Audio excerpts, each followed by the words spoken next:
물론 여긴 국민 라디오.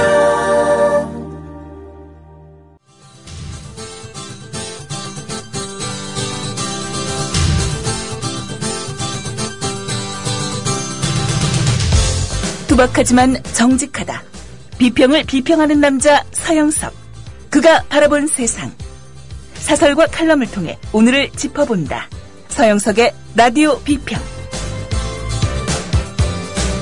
안녕하십니까, 서영석입니다. 어쩌다 뉴스케이 보면서 방산 비리에 대한 보도 보면서 정말 화가 났습니다.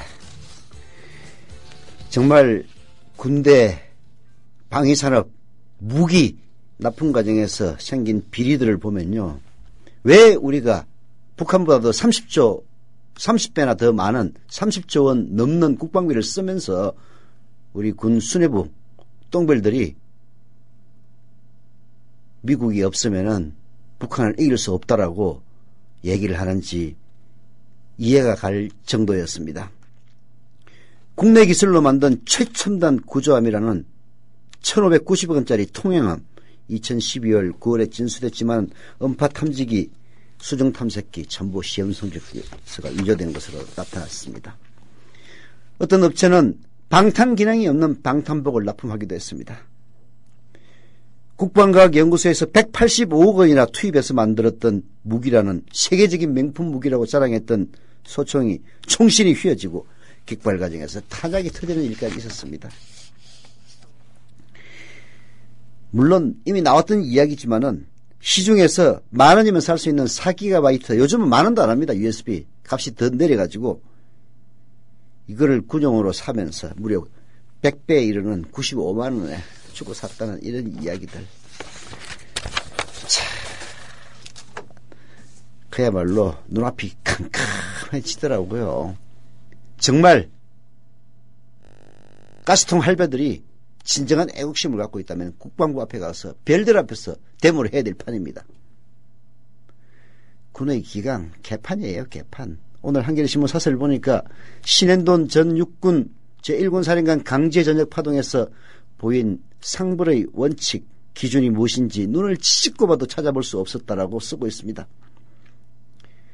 별 4개짜리 포스타 사성장군이 음주 문제로 말썽을 일으킨 것부터 꼴사나운 일이지만은 그 사건의 처리 과정은 그보다 더한 뒤죽박죽이었습니다. 우리 군 수뇌부들 의사결정과 일처리가 얼마나 엉터리인지, 왜 북한보다 30배나 되는 30조 원 이상의 국방비를 쓰면서 북한에 대해서 벌벌벌 떠는지 적나라하게 보여줬다는 이야기입니다. 사태의 진상을 둘러싼 국방부의 오락가락 설명 정말 가관이었습니다.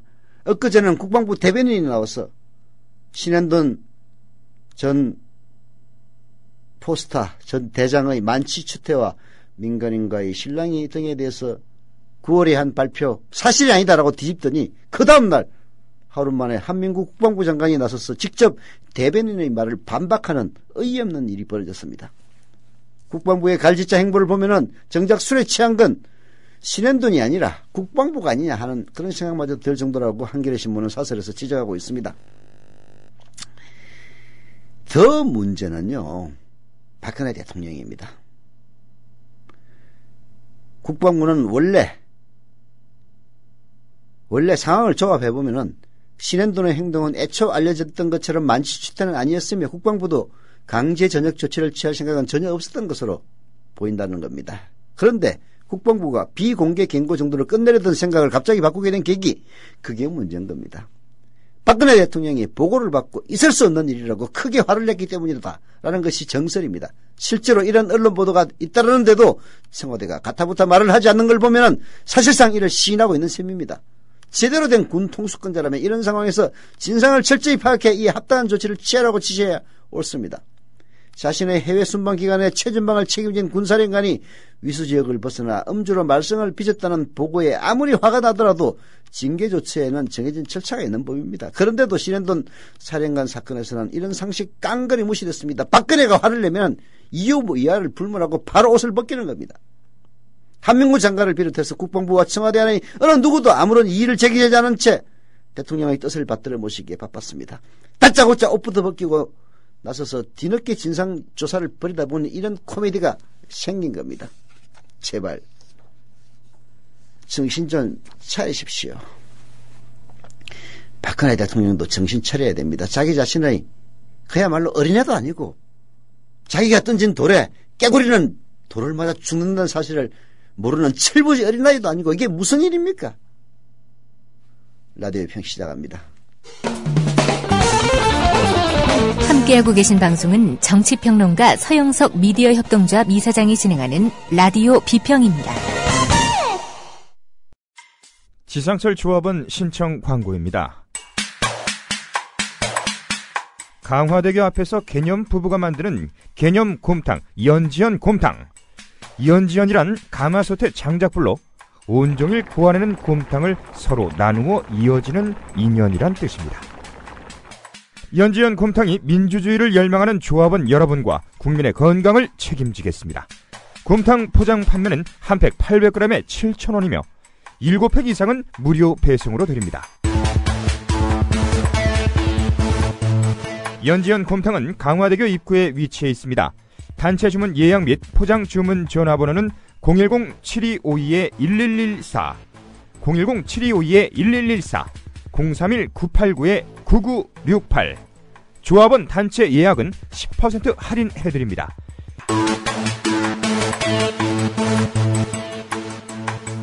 포장 판매 금액의 10%는 국민TV 후원금으로 쓰입니다. 이웃나라 일본 연금 제도는 어때? 2012년 기준으로 일본은 모든 국민에게 기초연금 77만 원을 지급하고 노동자에게는 별도로 후생연금 208만 원을 주고 공무원들에게는 공무원연금 282만 원을 지급한대. 그럼 국민들에게는 기초연금 77만 원에 208만 원을 더해서 285만 원을 주는 거네. 그렇지. 일본은 공적연금만으로 노후생활 70%를 책임져 주는데 우리나라는 사적연금과 국민연금 모두 합해서 노후생활 보장률이 30%밖에 안 돼. 그래? 우리나라와 일본 차이가 많이 나네? 국민 여러분, OECD 국가 중 공적연금 수준이 가장 낮은 나라가 일본입니다. 공무원연금을 낮출 게 아니라 국민연금을 공무원연금 수준으로 높여야 합니다. 공적연금 강화, 국민 여러분과 함께 만들어가겠습니다. 전국 공무원 노동조합.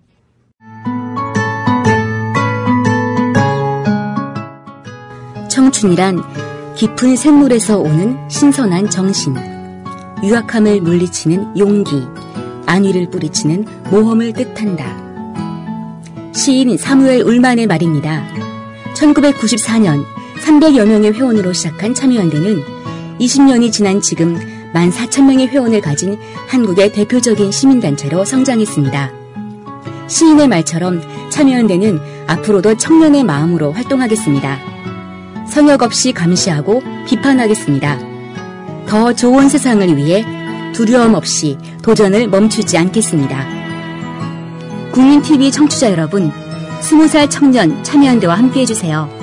회원가입은 홈페이지 peoplepower21.org, 전화는 서울 723-5300번입니다. 시민의 힘으로 운영되는 단체, 참여연대는 정부 지원금을 받지 않습니다.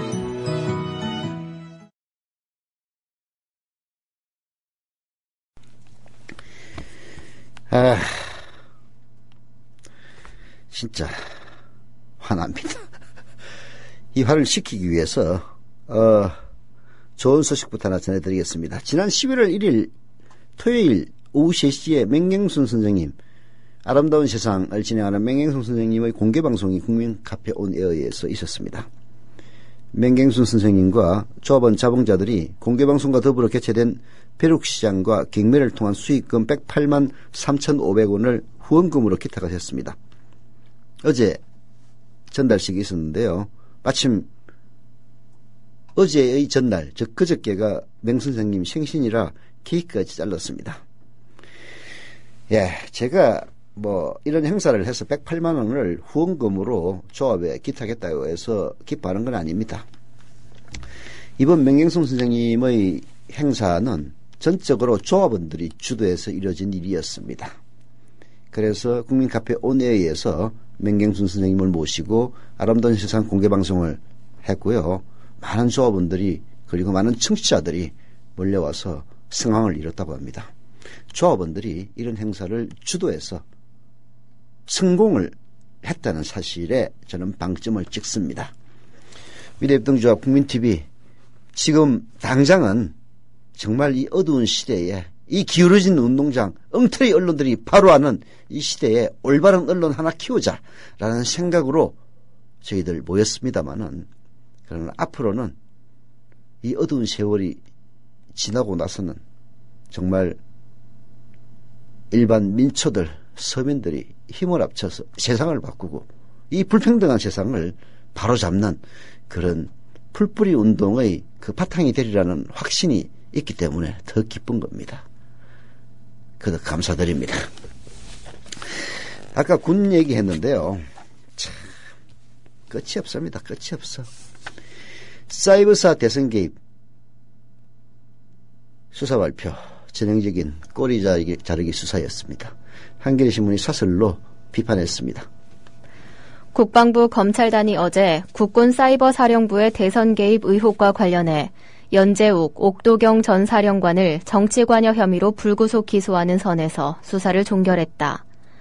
군 검찰의 발표 내용은 8월 국방부 조사본부의 수사 결과와 크게 다르지 않다.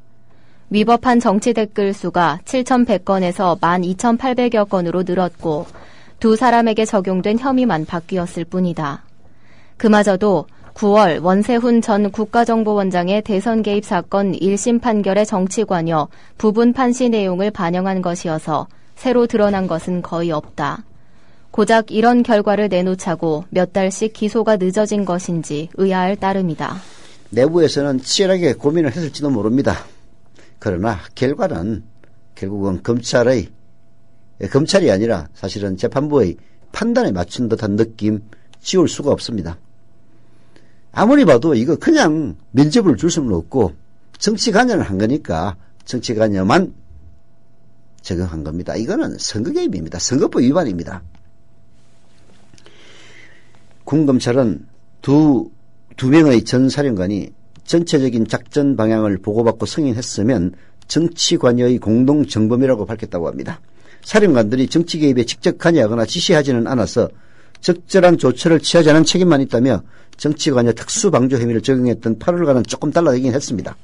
군조직의 특성상 3급 군무원에 불과한 심리전단장이 독단적으로 그런 불법 행위를 저지를 수 없다는 상식적인 지적을 의식했을 법합니다. 하지만 거기까지였습니다. 군은 이번에도 김관진 당시 국방장관에게는 보고되지 않았다라고 한사코 주장했습니다. 나중에 이게 뒤집어지면요, 군 진짜 개망신 당할 겁니다. 개망신 당하는 게 아니라 엄정한 사법적 처벌까지 받을 겁니다. 두고 보십시오. 두 명의 전사령관 등이 장관에겐 보고하지 않았다고 말하고 있고 보고를 했다는 단서도 없어 조사 필요성조차 없었다라고 군검찰은 밝힙니다. 김관진 당시 국방부 장관이 사이버 사령부에서 1일 사이버 동향과 심리전 대응 작전 결과를 계속 보고받았다는 사실은 이미 드러난 터입니다. 그런데도 유독 정치 관여 부분만 떼어놓고 보고받지 않았다는 것은 어색하기 이를 데 없습니다. 왜 이렇게 억지스러운 꼬리 자르기를 합니까? 군은 여전히 조직적 정치 개입 의혹을 부인하고 있다. 국정원과의 조직적 연계도 없었다고 주장하고 있다. 하지만 조직적 개입과 연계의 정황은 이미 뚜렷하다. 연 전 사령관을 비롯해 대선 개입에 관여했던 사이버사의 주요 관련자들은 대선 뒤 줄줄이 진급하거나 유력한 자리로 옮기는 등 승승장구했다. 국정원으로부터 예산 편성을 통제받고 집행 결과를 감사받는 사이버사가 2012년 대선 당시 선거 개입을 한 것으로 이미 판명된 국정원과 공조하지 않았다는 주장도 설득력이 떨어진다. 그런 의혹들은 억지로 덮는다고 해서 사라지지 않는다. 악의가 맞지 않는 수사 결과를 계속 들이민다고 해서 군에 대한 불신이 가시지도 않을 것이다. 의혹은 특검을 통해 낱낱이 가려야 한다. 이건 상식적으로 생각해도 국정원하고 사이버 사령부가 짜고 결국은 댓글 공작을 주도했다는 사실, 이건 너무나 명백합니다. 다만 이걸 법적으로 처단하기 위해서는 이걸 수사를 해서 그 정황을 입증을 해야 되는데, 수사를 맡은 검찰이, 군 검찰이, 그리고 대한민국의 검찰이 제대로 그 일을 안 한 겁니다. 대한민국의 검찰은 제대로 하는 제도범을 쫓아내기 위해서 그야말로 수구 언론들과 손잡고 온갖 지랄 발광을 다 했고요. 군 검찰은 알아서 긴 것뿐입니다. 아니, 군사령관이 완스타짜리가 매일 사이버 동향을 보고하면서 정치 관여에 대한 동향을 장관에게 보고하지 않았다는 이런 말도 안 되는 억지가 횡행하는 게 현재의 군검찰입니다. 윤일병 사건에서도 군검찰이 어떤 방식으로 수사했는지 여러분 잘 알지 않습니까? 군검찰 있어야만한 조직이에요. 이런 식이라면 군검찰을 독립시켜야 됩니다. 정말 화납니다. 왜 대한민국 군이 이렇게 됐는지.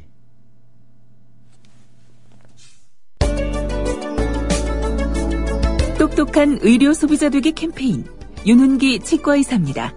병원이 민간 자본을 도입해 영리 극대화를 추구하면 과잉 진료가 현재보다 반드시 더 심해집니다. 그렇지 않아도 과잉 진료는 현재 심각하게 사회 문제들을 유발하고 있습니다. 과잉 진료란 병원 이익을 위해 하지 않아도 될 검사와 치료를 환자에게 강제하는 비윤리적 행위입니다. 허위 과대 광고를 하는 병원들은 반드시 과잉 진료를 합니다. 과잉 진료는 평생 후유증에 시달리게 함으로써 존엄한 한 인간의 영혼과 육체를 서서히 파괴하고 소중한 가정경제를 파탄시켜서 결국 사회계층 간 증오심을 부추기는 진짜 사대악입니다. 과잉진료를 통해서 병원들은 더 부자가 되지만 환자들은 더 아파야 하고 양질의 삶을 빼앗겨야 합니다. 돈이 모자라 치료를 못 받는 비극도 생깁니다. 이것이 헌법에 보장된 인권입니까? 다 함께 힘을 모아 의료 영리화 반드시 막아냅시다. 지금까지 윤훈기 치과의사였습니다. 똑똑한 의료 소비자 되기 캠페인이었습니다.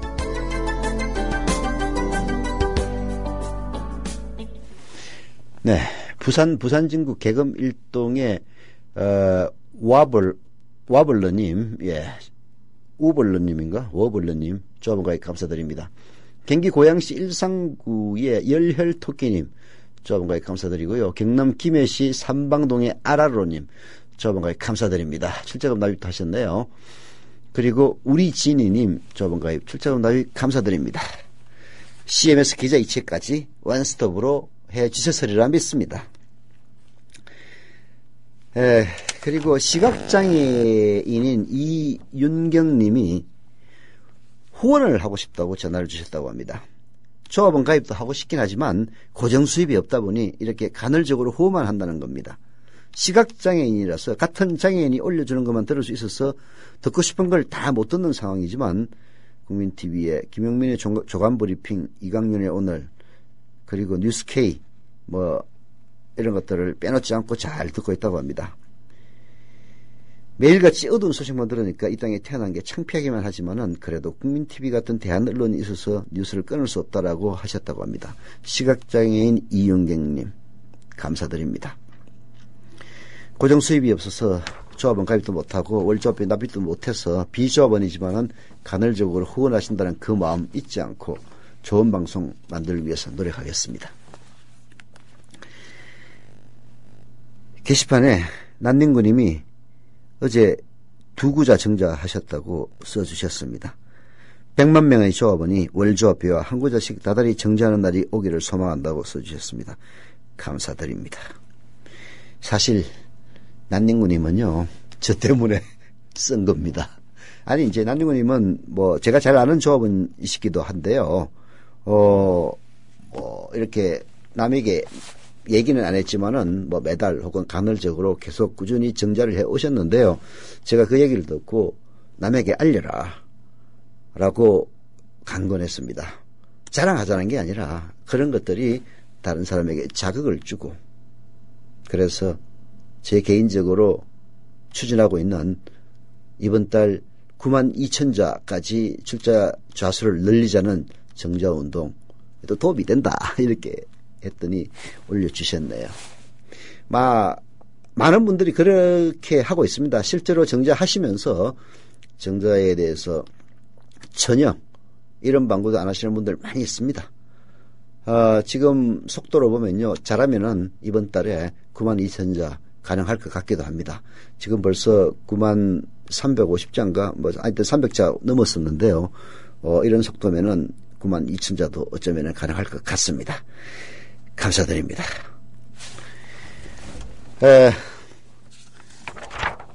숙명여대 법학부의 홍성수 교수가 오늘 한국일보에 사형제 피지의 의미라는 칼럼을 기고를 했습니다. 의미 깊은 칼럼입니다. 소개해드립니다. 요즘 유난히 사형이라는 말을 자주 듣게 된다. 구미 택시기사 살해범, 서울시 의원, 윤일병 사건 가해 병사, 세월호 선장에게 이미 사형이 구형된 바 있었고 GOP에서 총기를 난사한 병사에게도 사형이 구형될 것으로 예상된다. 사형제를 지지하는 여론이 만만치 않다. 그들은 사형이 국가의 책무인 것처럼 말한다. 중범죄에 대해 사형을 집행함으로써 보복 감정을 충족시키고 사회 정의가 살아있음을 보여줘야 한다며 목소리를 높인다. 그러나 홍성수 교수도 이어서 설명하겠습니다만은 꼭 그렇지는 않습니다. 오히려 국가의 의무를 일종의 극단적인 보복이라는 수단을 통해서 망각시키고 정말 그 사건으로 받아야 될 교훈, 그 사건으로 고쳐야 될 사회 시스템에 대해서는 무감각하게 만든다는 것이 홍성수 교수의 주장의 요지입니다. 들어보시죠. 하지만 사형의 효과를 냉정하게 따져보면 사형이 집행된다고 해도 실제로 달라지는 것을 찾기 어렵다. 기존의 여러 사회과학적 연구들은 사형의 범죄의 억제력이 입증된 바 없다고 입을 모아왔다. 예비 범죄자들에게 범죄는 반드시 검거되고 처벌된다는 메시지를 주는 것은 중요하지만 사형과 같은 극형을 도입한다고 해서 범죄가 줄어드는 것은 아니라는 것이다. 사형 집행이 피해자 가족들의 사회 복귀에 실질적인 도움을 주는 것도 아니라고 한다. 어떤 한 나라에서는 소매치기에도 극형을 구행하는 그런 극단적인 수법을 썼습니다마는 범죄가 줄어들었느냐? 오히려 범죄가 더 극악해졌다고 합니다. 소매치기에다가 걸리면 사형당하니까 소매치기를 적발하는 사람도 그냥 죽여버렸다는 얘기입니다. 잡히면 죽는 거니까 결코 극형이 범죄를 예방하지 않는다는 이야기입니다. 홍성수 교수는 이어서 얘기합니다. 실제로 효과가 의심되는 사형제에 집착하는 것은 국가다. 만약 당장 다음 주에 사형이 집행된다고 가정해보자. 매스컴에서는 연일 톱뉴스로 다룰 것이다. 사형당하는 사람들의 신상이 공개되고 그들의 잔인한 범죄 행각들이 자세히 묘사될 것이다. 가해자의 친지, 지인들을 찾아다니며 인터뷰를 따고 경황이 없는 피해자 가족들에게도 마이크를 들이댈 것이다. 사형 집행 전날에는 사형이 어떻게 집행되는지를 3D 그래픽 화면과 인포그래픽스로 볼 수 있을 것이며 당일날에는 집행 현장에 장사진을 친 중계차를 통해 현장 분위기를 느낄 수 있을 것이다. 결국 사형이 집행되고 나면 국가는 이제 할 만큼 했다며 책임에서 벗어나게 되고 시민들도 이만하면 됐다며 일상으로 돌아간다. 그런데 앞서 말한 대로 사형이 집행돼도 흉악범죄는 줄어들지 않고 피해자 가족들은 여전히 고통과 슬픔에서 벗어날 수 없다면 결국 사형제로 이득을 보는 것은 국가뿐이다. 범죄로부터 사회를 보호하지 못한 책임이 있는 국가의 입장에서는 사형제야말로 책임을 회피할 수 있는 가장 손쉬운 수단이기 때문이다. 민주주의가 성숙하지 않은 나라들이 사형제를 유지하고자 하는 유혹을 떨치지 못하는 이유가 바로 여기에 있다. 다양한 범죄 대책이나 피해자 보호 대책을 강구할 수 없는 무능하고 정당성 없는 국가에게 사형은 참으로 편리한 통치 수단이 아닐 수 없다. 얼마 남지 않은 사형제 존치국들의 면면을 살펴보면 지금까지 한 얘기들을 더 잘 이해할 수 있을 것이다. 뭔가 데자뷰를 느끼지 않습니까? 정말로 다양한 범죄 대책이나 피해자 보호 대책을 강구할 수 없는 무능하고 정당성 없는 정권이 세월호 선장에게 극형을 구행하고 그리고 그야말로 유병헌을 두들겨 팹으로써 그 책임을 회피하려고 했던 그것과 흡사하지 않습니까? 그 반면에 사형 폐지론자들이나 사형 폐지국들은 범죄와 범죄 피해자 문제에 결코 무관심하지 않습니다. 사형을 없애자고 해서 그런 극악한 범죄를 저지른 사람들을 용서해 주자고 하는 게 절대 아닙니다. 오히려 더 많은 관심과 더 많은 책임을 지려고 합니다. 사형을 통한 복수와 응징이라는 단순하고 효과 없는 방법에 반대할 뿐이지 범죄가 발생하는 구조적인 원인을 해결하기 위한 사회 정책이나 시민적 연대성을 강화하기 위한 근본적 사회개혁에 더 많은 노력을 기울입니다. 선도적인 사형 폐지국들에는 대개 범죄 피해자 가족들이 사회에 제대로 복귀할 수 있도록 체계적인 물질적 심리적 지원 프로그램이 잘 갖춰져 있습니다. 사형 폐지론자들이 범죄 피해자 문제에도 동시에 관심을 보이는 것 역시 결코 우연이 아닙니다.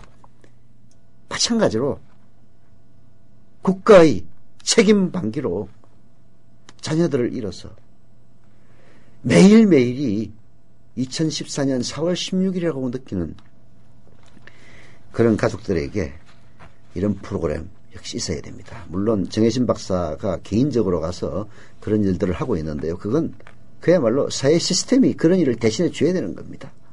그런데 무관심해서는 안 돼요. 여러분들 자녀가, 여러분 스스로가 바로 그런 일을 당할 수가 있습니다. 지금도 롯데월드 뭐 사방에 깨지고 저러다가 어떤 일이 벌어질지 몰라요. 100층짜리 건물이. 사형 폐지론은 단순히 사형 제도를 없애자는 소극적인 주장이 아니다. 오히려 범죄를 막지 못하고 무고한 생명이 목숨을 잃은 현실에 대해 국가와 사회가 더 무거운 책임을 져야 한다는 적극적인 의미로 해석돼야 한다. 사형의 사이비 효과로 시민들을 현혹시키려는 국가에 맞서 복수와 응징의 악순환을 끊고 안전한 사회를 위한 근본적인 사회개혁을 요구하는 것이며 범죄로 고통받는 피해자와 가족들을 위한 실질적인 대책을 마련해야 한다는 주장이다. 사형 폐지를 둘러싼 논란은 바로 이런 맥락에서 논의돼야 한다. 얼마 전 민청학년 사건의 사형수였던 유인태 의원이 사형 폐지 법안을 발의한다는 계획을 세우고 의원들의 서명을 받기 시작했으며 이달 17일에는 인권사회단체와 종교단체들이 국회에 모여 사형 폐지를 위한 토론회를 개최할 예정이다. 또 한 번 국가적 차원의 중대한 결단이 요구되는 시점에 와 있는 것이다. 네, 이 정권이 어떻게 받아들일지 뭐 안 봐도 비디오이긴 합니다만은 그러나 아무리 정권이 우리의 앞길을 막는다 하더라도 사회의 발전을 위해서 가야 될 길은 뚜벅뚜벅 가야만 하는 겁니다. 이 밴드에 전주에 오신다고 공고를 내셨더라고요. 그래서 식사를 대접 한번 했으면 좋겠다라고 하셔서 흔쾌히 제가 식사 준비는 하겠다라고 말씀을 드려가지고 세월호 유가족이 6.5kg의 십자가를 들고 안산에서 진도로, 진도에서 대전으로 가던 길. 함께 동행하기도 했고 길목마다 식사를 대접했던 따뜻한 이웃이 있었습니다. 바로 미디어 협동조합 조합원이었습니다. 그 가운데 한 명, 전주에서 음식점을 운영하는 조합원 수정원 님입니다. 상황버섯 닭백숙하고요. 그 한우 전문점을 하시는 분이 그분께서도 불고기도 협찬해 주시고 해가지고 이제 밥이랑 해서 반찬 이렇게 싸서 제가 좀 보내드린 적이 있고요. 하루빨리 특별법이 통과가 돼서 진상규명이 이루어져서 유가족들의 가슴 아픈 그런 부분들을 빨리 풀어드려야 된다라고 생각하고 있습니다. 착한 사람들이 만드는 아름다운 공동체 미디어 협동조합에 여러분을 초대합니다. 미디어 협동조합 홈페이지 국민.tv 또는 서울전화 3144-0933 서울전화 3144-7737로 신청하실 수 있습니다.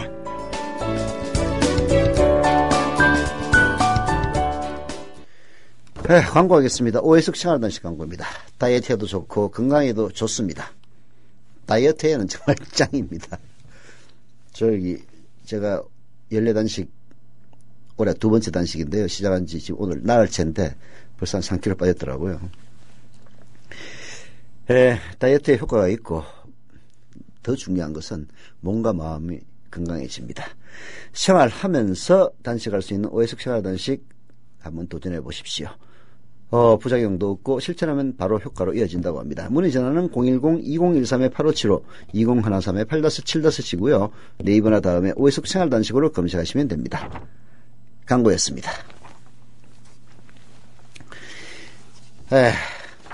하종강 선생도 저희 국민 라디오에 방송하고 계시죠?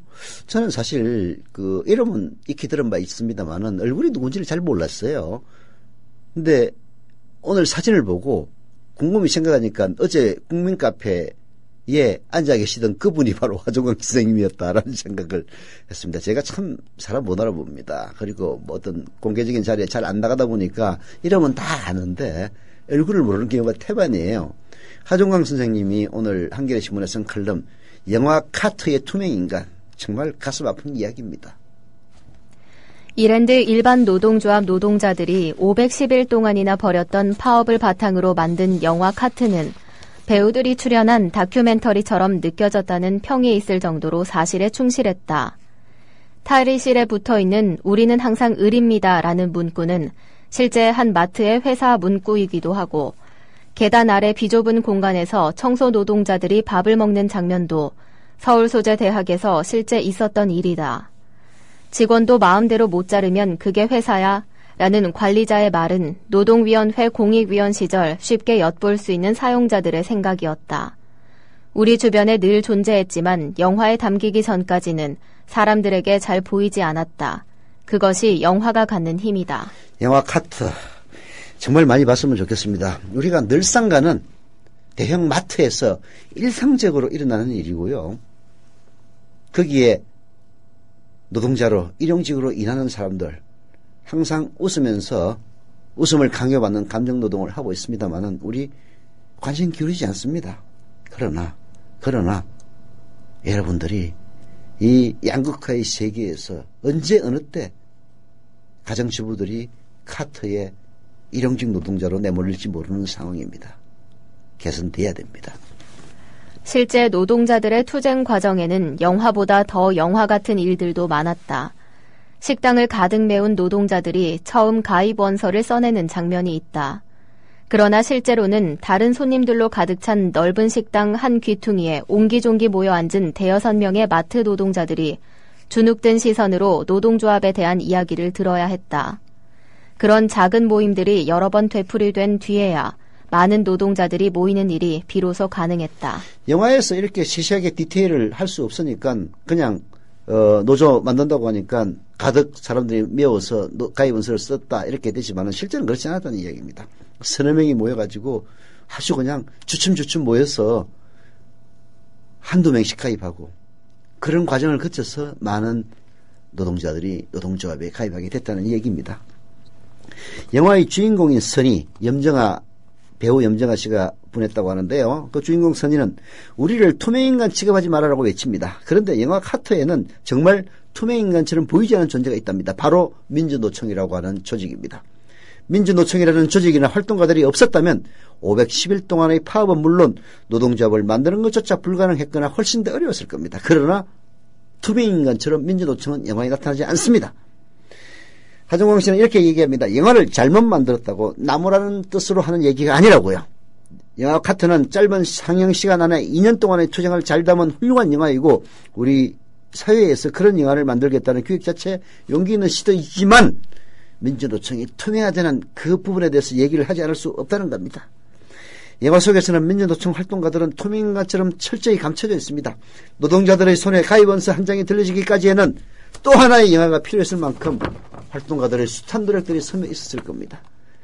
박정희 시대 때는 3자 개입이라고 해서 전부 다 깜빵 갔을 사람들이에요. 다행히 우리는 그 사연들 중 일부를 최규석 작가의 웹툰 인터넷 만화입니다. 송곳에서 들여다볼 수 있다고 합니다. 만일 민주노총의 역할이 영화 카트 곳곳에 구체적으로 묘사됐다면 어땠을까요?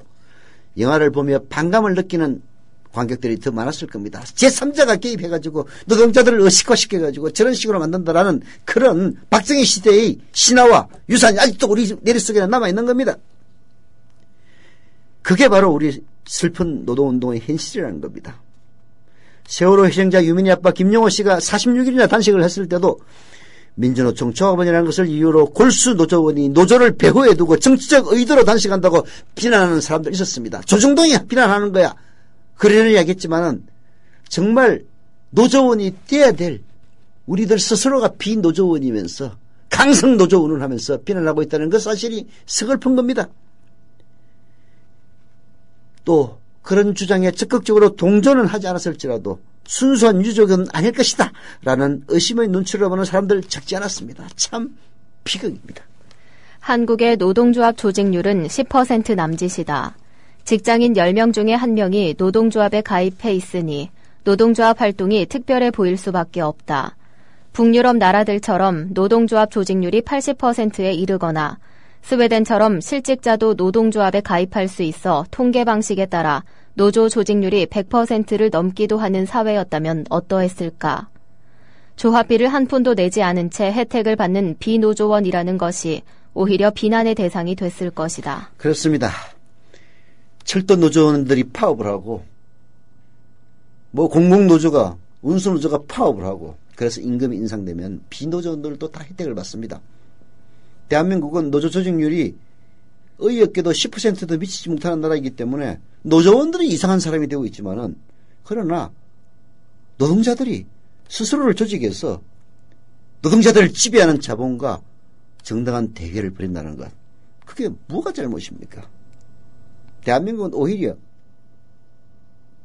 노조 활동을 하지 않은 채 노조의 성과에 편승하는 그런 인간들이 더 많은 사회인 겁니다.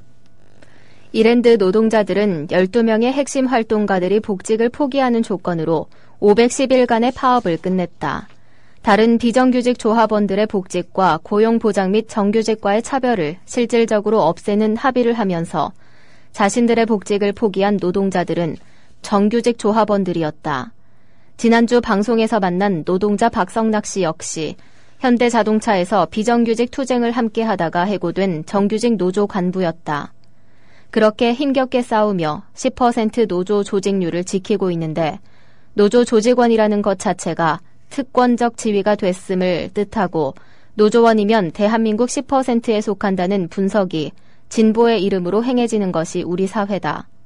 문제는 그러한 분석에 통쾌해하며 동조하는 사람들이 적지 않다는 것이다. 그 사람들이 아니라 투명 인간들이 사회를 바꾼다. 그렇습니다. 그런 엉터리 분석에 동조하는 그런 사람들이 사회를 바꾸는 게 아니라 그야말로 엄지에서 숨어서 이 사회의 변혁을 위해서 노력하는 사람들이 이 세상을 바꾸고 있는 겁니다. 국정원이 옛날에 엄지에서 일하면 양지를 지향한다고요? 어라지고 소리 하지 마십시오. 정말로 이런 노조의 활동가들이 엄지에서 일하면서 우리 사회를 바꾸기 위해서 더 많은 기여를 하는 겁니다.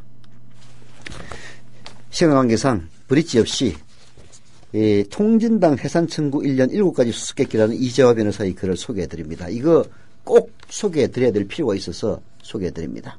이재화 변호사는 이렇게 얘기합니다.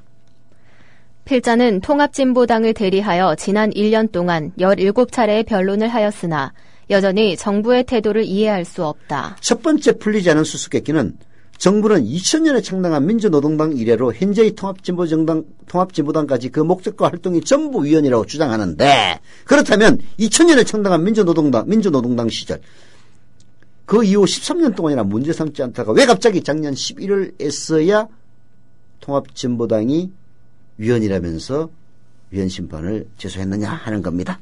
현재의 통합진보당의 핵심적인 강령과 활동은 민주노동당 창당 때와 별로 다르진 게 없습니다. 정부의 심판 청구서에 첨부된 증거들을 보면 인터넷에 구글링에서 찾은 통합진보당과 관련한 보수 농객들의 칼럼, 보수 언론들의 주관적인 보도가 대부분입니다. 그것도 많은 내용이 중복되어 재판정에서 무더기로 처리하는 소동까지 벌어지기도 했습니다. 졸속으로 해산 청구를 했다는 이야기입니다. 두 번째 수수께끼는 정부는 통합진보당이 북한식 사회주의를 추구한다고 반복적으로 주장하면서 왜 통합진보당이 북한과 연계되어 있다는 단 하나의 확실한 증거도 내놓지 못하느냐 하는 겁니다. 세 번째 수수께끼는 정부는 통합진보당의 목적과 활동이 위헌이라고 주장하면서 헌법의 어떤 조문에 위반된다고 주장하지 않고 왜 북한의 주장과 비슷하다는 말만 되풀이하는가이다. 대한민국의 헌법은 고유한 가치가 없고 북한이 대한민국의 헌법을 좌지우지한다는 것인가? 정말 정부의 주장은 웃깁니다. 웃겨. 네 번째 수수께끼는 정부는 통합진보당이 흡수통일을 반대하고 정전협정을 평화협정으로 대체하자고 하기 때문에 위헌이라고 주장합니다. 이것도 말도 안 됩니다.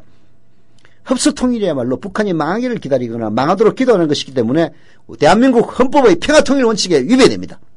정전협정을 평화협정으로 대체하자는 통합진보당의 정강정책 이미 육자회담에서 합의된 내용과 똑같습니다. 그렇다면 정부는 육자회담의 주체인 미국과 일본도 북한식 사회주의를 추구한다고 주장할 겁니까? 수수께끼 많습니다. 정부가 이런 의문에 명확한 대답을 내놓지 않는 한 불편한 소수야당 그리고 대선 후보 토론 때 박근혜 후보를 몰아붙였던 이정희 당시 후보의 통합진보당을 제거하기 위해 해산 심판을 청구한 것임을 자인하는 것이나 다름없습니다. 민주주의가 제대로 작동하기 위해서는 정부의 비판적인 정당이 필요합니다. 정당 없이 민주주의 없습니다. 소수 정당 없이 민주주의 성공하기 어렵습니다. 이재화 변호사의 이 이야기 많은 사람들이 관심 길어주기를 부탁드리면서 라디오 유평 오늘 순서 마칩니다.